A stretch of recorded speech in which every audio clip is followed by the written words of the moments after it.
subscribe to our channel and press the bell icon for the latest updates. Paderu బహిరంగ సభలో TG Venkatesh పై విరుచుకుపడ్డాడు జనసేనాని పవన్ కళ్యాణ్. పిచ్చి పిచ్చిగా మాట్లాడితే వదిలేది లేదు అంటూ టీజీ వెంకటేష్ కు వార్నింగ్ కూడా ఇచ్చాడు. టీడీపీ జనసేన కలిసేందుకు అవకాశాలు మెండుగా ఉన్నాయన్న టీజీ వ్యాఖ్యలపై పవన్ సీరియస్ అయ్యారు. పిచ్చి పిచ్చిగా మాట్లాడితే వదిలిపెట్టే ప్రసక్తే లేదని హెచ్చరించారు. టీజీతో పాటు ముఖ్యమంత్రి చంద్రబాబు మీద కూడా పవన్ కళ్యాణ్ ఘాటు వ్యాఖ్యలు చేశారు.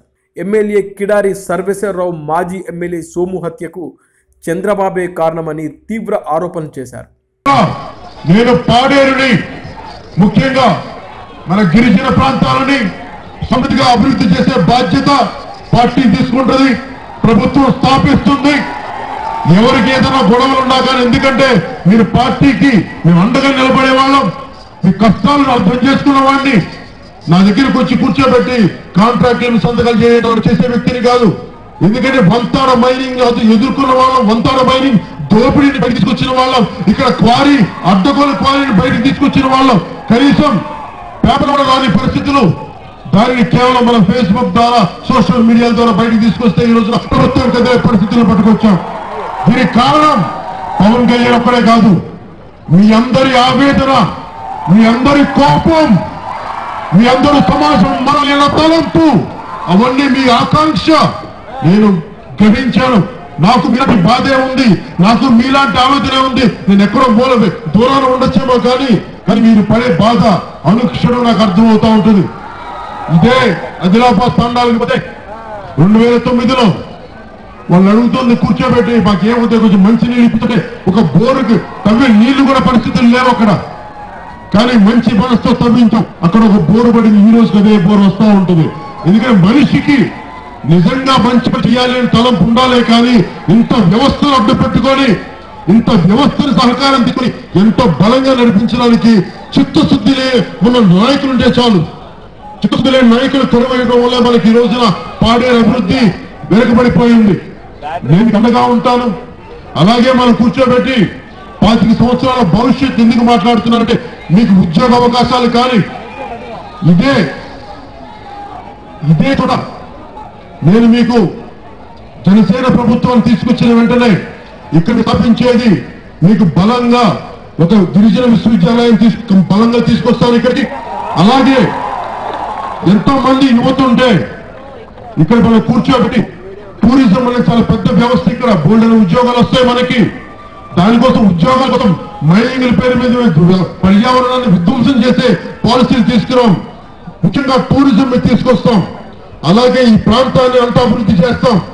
అందరితో మమేకమై ఇక్కడ కనీసం 1,00,000 ఉద్యోగాలు రావాలి మన గిరిజన ప్రాంతాలకి. ఆ విధంగా ఎలాంటి పరిశ్రమ స్థాపించాలి, పర్యావరణానికి కాలుష్యం రాని దెబ్బ తీయని పరిశ్రమలు ఏమున్నాయి, అలాగే ప్రకృతి వ్యవసాయం కానీ పండ్ల తోటలు కానీ అన్ని రకాల పోడు వ్యవసాయంలో మనకి ఇబ్బందులు ఏమున్నాయి, దానికి పోడు వ్యవసాయం చేసుకునే గిరిజన అండగా ఎలా నిలబడాలి, ఒక చట్టాలు ఒప్పుకోలేకపోతుంటే వాడిని ఎట్లా ఆదుకోవాలి, ఇవన్నీ ఆలోచిస్తా ఉన్నాం. మీకు అండగా ఉంటామని తెలియజేసుకున్నాం. అలాగే ఆడపడుచులకు కూడా ముఖ్యంగా ఇందాక మీరు కాలేజీలో చెప్పారు, స్కూల్స్ లో చెప్పారు, ఏ ఆడపడుచు కూడా బిడ్డల్ని పంపించే ఆడపడుచులున్న ఏ తల్లి కూడా, ఏ ఆడపడుచు కూడా వాళ్ళు ఇబ్బంది పడకూడదు మా ఆడబిడ్డలు. ఎందుకంటే నేను అరకు నుంచి ప్రతి విద్యార్థులను గర్ల్స్ స్కూల్కి వెళ్తే వాళ్ళు అడుగుతుందల్లా అన్న మాకు మంచి బాత్రూమ్లు లేవన్నా, వెళ్ళి ఇబ్బంది పడాల్సి వస్తుంది. వయసు వచ్చిన ఆడపిల్లలు అంటే నాకు నిజంగా చాలా ఆవేదన కలిగింది.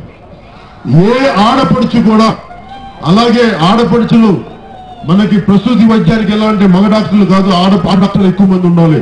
అలాంటి ఆడపడుచులో ఉండే డాక్టర్లు ఉండే ఒక ఆసుపత్రిని బాగా తీసుకొస్తాం. ఇక్కడ మనకి వీళ్ళలాగా 30 పడక ఆసుపత్రిని 100 పడకలు వేసి దానికి డాక్టర్ లేకుండా చెప్పి తూతూ మంత్రంగా చేయను, నేను అండగా నిలబడతాం. ఎందుకు డాక్టర్లు మీరు ఆలోచించండి. డాక్టర్లు నేను అడిగాను చాలా మంది డాక్టర్లని, ప్రతి ఒక్కరికి మంచి చేయాలని ఆలోచన ఉంది. ఎందుకు మీరు గిరిజన ప్రాంతానికి వెళ్ళరని చెప్పి నేను అరకు నుంచి వెళ్తే డాక్టర్లు ఒకటే అన్నారు, మాకు వచ్చి సేవ చేయాలని సార్ మాకు, కానీ మాకు వ్యవస్థ బాగలేదు, వసతులు సరిగ్గా లేవంటే నేను ఒకటి చెప్పాను, మేము మీకు వసతులు కల్పిస్తే మేము మీకోసం మీ బిడ్డల కోసం స్కూల్ పెట్టి ఒక బలమైన విద్యా వ్యవస్థని మీరు ఉండడానికి సరైన వ్యవస్థని మనకి ఉండే విధంగా గృహ సదుపాయాలు ఉంటారా అంటే డాక్టర్లు చాలా పెద్ద డాక్టర్లు, వాళ్ళందరూ ఏం చెప్పారు, మేము బలంగా వచ్చి తీరుతూ ఉంటాం. అందుకని డాక్టర్లు ఈ 30 పడకలు 100 పడకల ఆసుపత్రులు కాదు, డాక్టర్లకి ముందు వచ్చే బలంగా ఉండే వ్యవస్థను కల్పించినప్పుడు వాళ్ళ గృహ సముదాయం కానీ వాళ్ళ బిడ్డల విద్యా వ్యవస్థను కానీ ఏర్పాటు చేసిన వెంటనే మనకి సంపూర్ణంగా మన వైద్యాన్ని, మనకి వైద్య వ్యవస్థ చాలా బాగా చేసుకోవచ్చు. దాని దగ్గర మన హాస్పిటల్ వ్యవస్థని బాగు చేయాలని పద్ధతులు తీసుకొస్తా ఉన్నాం. అలాగే స్కూల్స్ లో ఆడపడుచులకి, ఇంటిలో ఆడబిడ్డలు ఉన్న ప్రతి ఒక్కరు కూడా వాళ్ళ బిడ్డలు స్కూల్కి పంపించి, వయసు వచ్చిన బిడ్డలను బయటకు పంపించాలంటే హాస్టల్స్ లో పెడుతున్న హాస్టల్స్ గోడలు లేవు. కొంతమంది పిల్లలు వచ్చి ఇబ్బంది పెట్టాలి, రాత్రులు రాళ్ళు వేస్తా ఉండి నాకు చెప్పారు, ఆ దృష్టి కూడా వచ్చింది.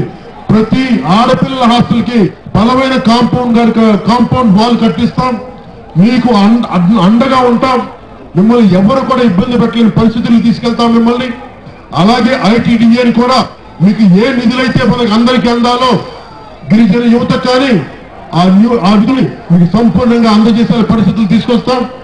అలాగే ముఖ్యంగా మీ అందరికీ నేను చెప్పదలుచుకుంది కూడా, మీరు గ్రామాన వెళ్ళండి. ఈ రోజున నా ముఖ్యమంత్రి చంద్రబాబు నాయుడు గారు కానీ, వైఎస్ జగన్మోహన్ రెడ్డి గారు కానీ వాళ్ళు స్వతంత్రంగా పెట్టిన పార్టీలు కాదు.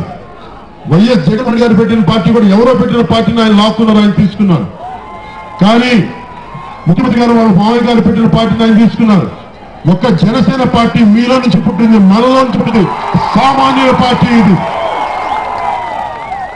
ఎందుకంటే ఎందుకు తీసుకున్నంత ఇంత బరువు ఎందుకు తీసుకున్నానంటే, చూస్తూ ఇంత అన్యాయాన్ని, ఇంత అవినీతిని చూస్తూ కూర్చుండిపోవాలా, లేదంటే పోరాటం చెయ్యాలా అంటే మీరు రోడ్ల మీద వచ్చి పోరాటం చేసిన పోరాటం స్ఫూర్తి నన్ను పార్టీని పెట్టనిచ్చేలా చేసింది. ఇలా ఈ రోజు నేను ముందుకు వచ్చేలా చేసింది. నేను అండగా ఉంటాం, నిలబడతాం. మీకు ఆర్థిక అభివృద్ధి కానీ, మీకు ఉద్యోగ అవకాశాలు కానీ, ఉపాధి అవకాశాలు కానీ, విద్యా వ్యవస్థని కానీ, వైద్యాన్ని కానీ మేము సంపూర్ణంగా జనసేన ప్రభుత్వం రాగానే మీకు అండగా నిలబడతాం. మళ్ళీ కొద్ది రోజుల్లో మళ్ళీ మీ ముందుకు వస్తాం. మీ ముందుకు వచ్చినప్పుడు పాడేరుకి మన వాళ్ళు ఏం చేయబోతున్నారు, మన అరకు ప్రాంతానికి, మన గిరిజన ప్రాంతానికి ఏం చేయబోతున్నామో సంపూర్ణంగా ప్రతి ఒక్కరికి ఈ ప్రాంత అభివృద్ధికి ఎంత అండగా ఉంటామో ఇవన్నీ మీకు త్వరగా తెలియజేస్తాం. నాకు ఇంతటి బలమైన అవకాశాన్ని ఇచ్చిన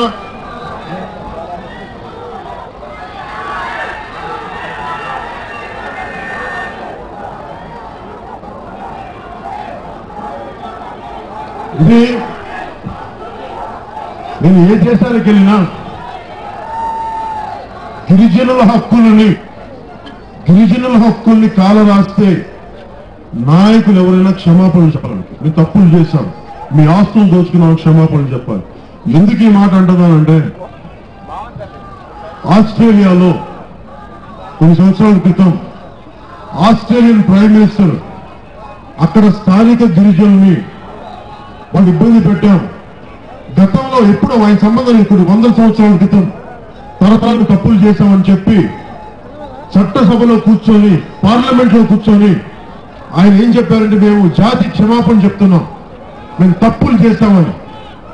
ఒకవైపు గిరిజనుల చట్టాలని అమెరికా కానీ చేసిన తప్పులకి వాళ్ళు క్షమాపణ చెప్తా ఉంటే, జాతి సంపద అయిన గిరిజనుల్ని రక్షించుకోవాల్సింది పోయి మిమ్మల్ని తినేద్దాం, మీరు ఆధారపడ్డ పర్యావరణాన్ని, కొండని, కోనని, నీటి గడ్డల్ని దోచేసుకుందామని చెప్పి ఒకవైపు ప్రజాప్రతినిధులు అందరూ కుమ్మక్కై చేస్తా ఉంటే, వాళ్ళందరి తరఫున చెప్తాం, దోపిడీదారు అందరి తరఫున తాట తీసి పెడతాను మీకు చెప్తున్నాను. నేను జనసేన పార్టీ అధికారంలోకి రాగానే నేను పెట్టే తీర్మానంలో ఒకటి, ఇప్పుడు దాకా జరిగిన దోపిడీకి నేను క్షమాపణ చెప్తున్నా తీర్మానం ప్రవేశపెడతాం. తీర్మానం ప్రవేశపెట్టడమే కాకుండా మీకు అండగా నిలబడతాం. ఎందుకంటే గిరిజనులు జాతి సంపద, మీరు జాతిలో భాగం. ఎవరెవరో వచ్చేసి దోచుకున్నామంటే వాళ్ళ దోపిడీని చూసి చేతులు కట్టు కూర్చోడానికి జనసేన పార్టీ లేదు. అన్ని ప్రజా సంఘాలతోటి, వామపక్షాలతోటి, గిరిజన యువతతోటి, గిరిజన అండగా ఉన్న ప్రతి యువకుడితోటి, ప్రతి నాయకులతోటి, జనసేన పార్టీ నాయకులతోటి అండగా ఉంటామని తెలియజేసుకుంటూ, ఇంత అపూర్వమైన అవకాశాన్ని ఇచ్చిన పాడేరు సైనికులందరికీ, ఆడపడుచులకి, తల్లులందరికీ పేరు పేరు హృదయపూర్వక కృతజ్ఞతలు వందనాలు తెలియజేసుకుంటూ